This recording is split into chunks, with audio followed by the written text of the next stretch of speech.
ఈ మోనోలాగ్ చివరిలో మీ అందరికీ ఒక ప్రశ్న ఉంది.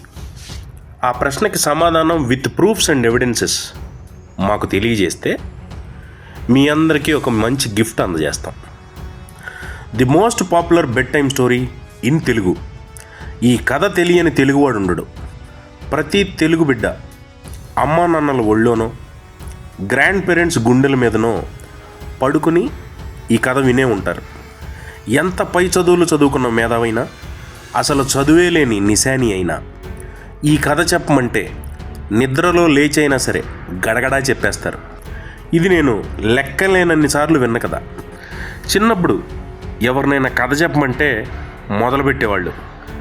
అనగనగా ఒక రాజు. ఆ రాజుకి 7 కొడుకులు. 7 కొడుకులు వేటకు వెళ్ళి 7 చేపలు పట్టుకొచ్చారు. ఆ చేపల్ని ఎండబెట్టారు. ఆ రెండేయి ఒకటి ఎండలేదు. వెంటనే రాజుగారు వచ్చి చేప నువ్వెందుకు ఎండలేదు అని అడిగాడు. గడ్డిమోప అడ్డొచ్చిందండి అంది చేప. గడ్డిమోప నువ్వెందుకు అడ్డొచ్చావు అని అడిగారు రాజుగారు. ఆవు నన్ను మేయలేదండి అంది గడ్డిమోపు.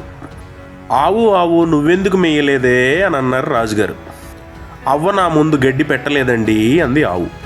అవ్వ నువ్వెందుకు ఆవుకు గడ్డి పెట్టలేదు అని అన్నారు రాజుగారు. అంటే అప్పుడు నా మనవడు ఏడుస్తున్నాడు రాజుగారు అంది. ఎరా రాస్కెల్ మనవడు, ఎందుకు ఏడ్చావురా అని అడిగితే నన్ను చీమ కుట్టింది రాజుగారు అని అన్నాడు మనవడు. చీమ నువ్వెందుకు కుట్టావు అని అడిగితే నా బంగారం లాంటి పుట్టలో వేలు పెడితే కుట్టనా అందంట చీమ. అంతటితో కథ అయిపోయింది. చాలా వరకు ఈ కథ వినగానే చిన్నపిల్లలందరూ నిద్రపోయేవాళ్ళు. నా దృష్టిలో ఇదొక బ్లాక్ బస్టర్ కథ, బ్లాక్ బస్టర్ బెడ్ టైం కథ.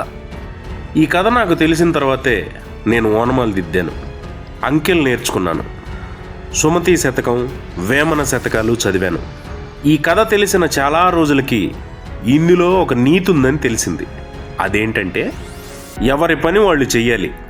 అది వదిలేసి ఎందులో పడితే అందులో వేళ్ళు పెడితే ప్రపంచం మొత్తం పనులు మానేసి పంచాయతీకి వస్తుంది అని. 7 చేపల కథ ఒక నాస్టాలజీ అబ్బా. ఈ కథ చాలా పాపులర్, కానీ రైటర్ ఎవరో అన్నది ఎవరికీ తెలియదు. సో ఇప్పుడు మీ అందరికీ ఒక ప్రశ్న. వేమన శతకం రాసింది యోగి వేమన గారు, సుమతి శతకం రాసింది బద్దెన కవి గారు, భాస్కర శతకం రాసింది కళింగ కవి వెంకయ్య గారు, మైదానం రాసింది శ్రీ గుడిపాటి వెంకటాచలం గారు, మహాప్రస్థానం రాసింది శ్రీశ్రీ గారు. మరి ఈ 7 చేపల కథ రాసింది ఎవరు? మీ సమాధానం కామెంట్స్లో రాయండి. విత్ ప్రూఫ్స్ అండ్ ఎవిడెన్సెస్ కావాలి. సమాధానం తెలియని వాళ్ళు ఏదైనా ఎంటర్టైనింగ్ సమాధానం ఇవ్వండి.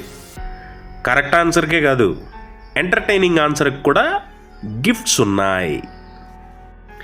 ఈ కథ చాలా పాపులరే, కానీ రైటర్ ఎవరో అన్న ప్రశ్నకి సమాధానం ఎవరికీ తెలీదు.